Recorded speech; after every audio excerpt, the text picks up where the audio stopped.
I must say, because it has been eluding us for quite some time. Last time in January, we had done it for about 700 seconds. That was not enough to put it into a product like any of the missile system, because at least 15 to 20 minutes of the scramjet technology should remain there. And it is a big achievement because, the scramjet is essentially part of the propulsion system wherein it replaces the oxidizer by putting in the ambient air, whether it is in the lower atmosphere or in the rarefied atmosphere. At that velocity, at that speed, at that height, the air is sucked from outside and it is used for the combustion of either the solid propellant or the liquid propellant, whatever it is there. So the amount of the oxidizer that these missiles used to carry, maybe a ton or two or three, that much of payload is now out, that much of the burden is out, and the scramjet with its about 150 odd kgs of the weight is taking care of that much of 2 tons of the payload additional, and it also lightens the missile so that it can travel for a long Okay. distance. So straightway, with one scramjet engine, you have extended the range of the missile, and also you have increased the payload carrying capacity. Now, what you mentioned about the ramjet and other things, this is the scramjet which can carry the missiles up to 15 to 20 Mach of the speed that is there. It's a phenomenal speed. It Okay. is uncatchable. It is Okay. unprecedented in the missile technology. Okay. Okay. Scramjet engine. Dr. Bahal, Scramjet is one thing, but what about MIRV? If you recall, there was a lot of debate on net. People said, no time has not been issued. People have written about 10,000 kilometers. But ultimately, it was about multiple warheads. Why is this tech demo very important for India, sir? Yeah, but I want to say one line on the strategic game changer, which is the hypersonic technology or Okay. scramjet Okay. engines. The thing that I want to tell you very simply is why is it so important? Primarily because when we are looking at ramjet engines, which the Brahmas had, it could give efficient running only up to 4.5 Mach. But 5 Mach means 6,100 kilometers per hour plus, which also gives a range of about 2,000 kilometers if you translate it into 20 minutes of flying at these kind of speeds. So when we are looking at scramjet, what it is doing is it does not slow down the air, but it keeps the air supersonic even at the combustion stage. And that is why you get high efficiency when you go past 5 Mach. And it can be applicable right up to 15 Mach or even more. And Sir, this can you gives tell me us. one thing? A lot of people would like to know. Can you intercept a supersonic or a hypersonic missile? Are they interceptors? Yeah, that's the second point which I was coming to, which you have very nicely brought out. The reaction time which the enemy had, hostile air defense systems had, for Brahmas, which was flying at 2.8 to 3 Mach speed, was only 30 seconds. Now imagine, which is the missile that is going to come at 6 Mach, 8 Mach speed, and which is going to fly at above 6,100 kilometers per hour. It will give you less than 10 seconds or maybe 10 to 12 seconds of reaction time, which is not adequate for any decision making or intercepting this missile system. Normally, supersonic missiles you are able to intercept because of the decision time available, especially if they are coming at high altitudes. But both Brahmas is a low level terrain hugging missile with the speed going above hypersonic and yet carrying the same payload for a longer distance of up to 1,500 to 2,000 kilometers. You can imagine entire Tibetan Autonomous Region, half of Indian Ocean, entire Pakistan is well within range from standoff distances. And that is the important, that is why it is a strategic game changer. Now I come to the important aspect of MIRV that you were talking about. Basically, if you look at MIRVs, they are nothing but multiple warheads. Currently, the advanced version of Agni 5 can carry 4 to 5 warheads, which means 4 to 5 target systems can be targeted simultaneously. Therefore, what happens? What happens is that even if you are able to intercept 1 or 2 warheads, still 3 to 4 warheads may go through and attack their target system within several hundred kilometers radius. That is the beauty of this system. And also the missiles that it can carry. Agni is incidentally much more higher speed. It's around 15 Mach plus. Agni 5 plus is speed of 15 Mach plus. And when that missile is coming and re-entering the space, you know, the difference between the Scramjet technology and this is because in those technologies you carry the oxygen along. That is, it's in an oxidizer. Okay. That is why they can fly in space where there is no oxygen, whereas BrahMos needs air. And that is why you need ramjet to scramjet technology. And when this missile is coming, Agni, and it has got 4 to 5 warheads, which we are going to increase to 10 to 12 warheads in the coming versions. And if its ranges are also being thought of to increase, currently the Agni 5 can cover all of China. It can cover the entire Pakistan. It can cover virtually most parts of Indian Ocean. But when we go into ICBM range, what is ICBM? Beyond 5,500 kilometers. Correct. Then we are looking at covering even the Pacific Ocean. We are looking at covering even the portions of South China Sea and east of South China Sea. And that is the dominance. And basically, these missiles are strategic ballistic missiles, which means they are essentially meant for carrying nuclear warheads. Though they can carry tactical non-nuclear warheads also, but they are basically meant for nuclear warheads. And imagine the fear that we create in China and Pakistan, that from anywhere in India and Indian Ocean, we can launch these weapon systems. Okay. Now, let me bring the attention of both of you to Tara. Mr. Jha, when we talk about Tara, are we saying that we are reducing our dependence on the kits we purchased from France during Kargil war, you know, when we tried to make our dud bomb smart, you know? So are we getting into that tech area so that we don't need to import that stuff from these countries? Well, look, this is a very high generation technology. Now, these Tara system, what we are talking about, the glide technology, it was not there with us, of course, and it is with very few countries.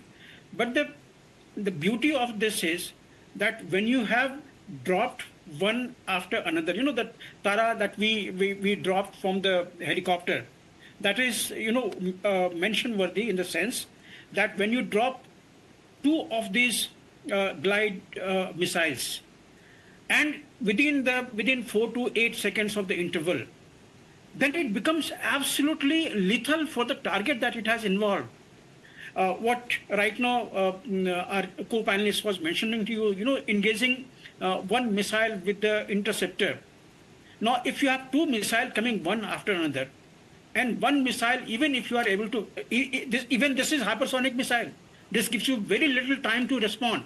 But then today there are technologies available in the world, in some of the countries, which can even take onto the hypersonic incoming missiles. So, but the response must be, sir, completely automated, no decision making, AI enabled. Absolutely, that is totally automated. The moment the radar picks up those hypersonic missile, it initiates, it knows the trajectory, it knows how it is coming up there, it knows what type of missiles could be there. Even we have got a ship which can detect the incoming ballistic missile and tell you what sort of missile it is there. So these technologies are there, they can fire on its own. You know, we have got quick response missiles. Even these systems, these high altitude missile system, even THAAD has got the automated versions of the interceptors coming up there in the coming generation. Okay. So all these are their technologies are now getting matured. The moment it is proven, it will come to the field, it come to the user. Okay, so this brings me to another question, sir. This brings me to another question. Dr. Bahal, one thing is tech, demo. Another is production. How have the Indian domestic industry done well in terms of providing these tools to the services? One is tech demo. Another is when it goes in production. So there is a difference between that. What has been your experience, sir? My own experience was not very good with the DRDO earlier. But since last 10 years, I've seen a transformation taking taking place with the DRDO. Like, for example, we always spoke about HAL and the lethargy that persists in the working of the HAL, which I've seen it with my own eyes. There seems to be a difference coming in today, and they are seeming to be more, energetic than what they were earlier. So it's a very good thing that this change has come in. I want to say two things now. Just give me 2 minutes. First thing I want to say about what Group Captain Jha was mentioning, I want to extend that. What he was talking about, interception of hypersonic missiles, is only for ballistic missiles. And those ballistic missiles which are coming from space, which give adequate early warning, and you can pick them up. The early warning could be as much as 10 to 12 minutes. Now, this depends on from where they are launched and what altitude they are coming in. Now, the second part is the cruise missiles like BrahMos we were talking of, they are terrain hugging. They don't give any early warning. Like I was mentioning to you, it is only 30 seconds. And that 30 seconds means with a supersonic speed of 2.8 to 3 Mach. But when you are going to come at hypersonic, it's going to get reduced to whatever automated systems you may have. You would still need to detect, identify, and then launch, which means would you have that time when it's already come into the terminal phase and carrying out the attack? And that may be a problematic issue in the foreseeable future. Maybe 15, 20 years, 25 years from now, it may not be that problem. Maybe they become even better systems by then. But last thing I want to tell you is that when we are looking at the functioning of DRDO, I think the best way is integration, Karthikeya.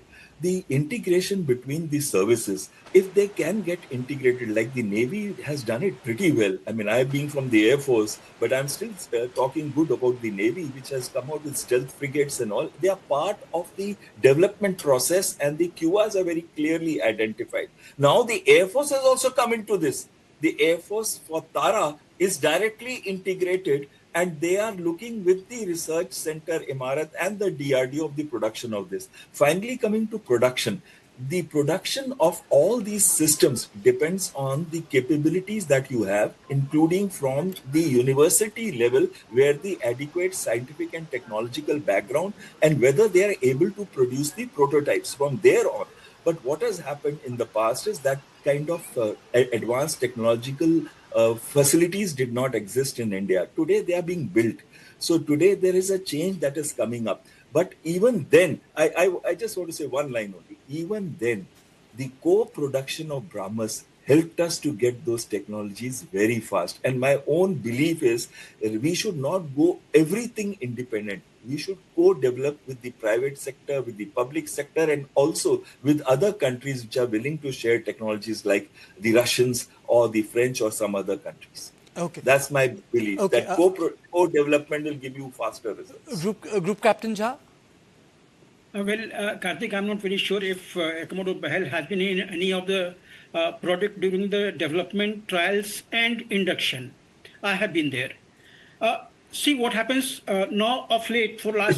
This is direct acquisition, which I think he should. No accusing. No, not talking of, because I have years of experience with the Indian Air Force testing multiple systems. I've been an instructor in TACD, Tactics and Air Combat Development Establishment. So I think, Group Captain Shah, you should restrict your logic, not direct accusation of people. It puts you down being from the same service.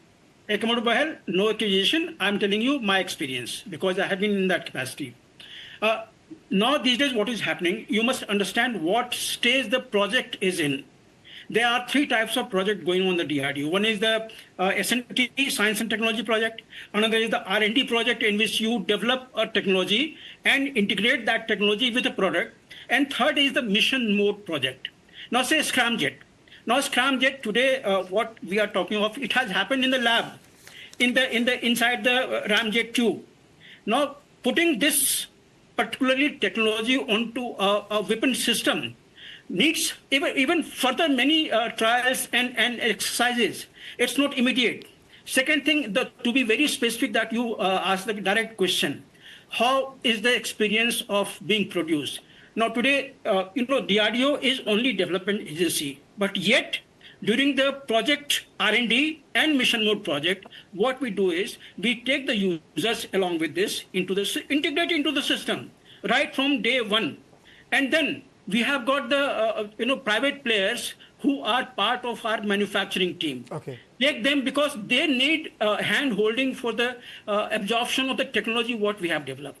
So this takes some bit of time, and then when we develop under this program any product, any weapon system, we go for a joint user trial. That user trial will tell you whether it is absolutely acceptable or it needs furthermore, tinkering of some of the functions. And in case if it is straightway functional, then what happens? Then you give this particular entire design is frozen. You Okay. move the worksheet.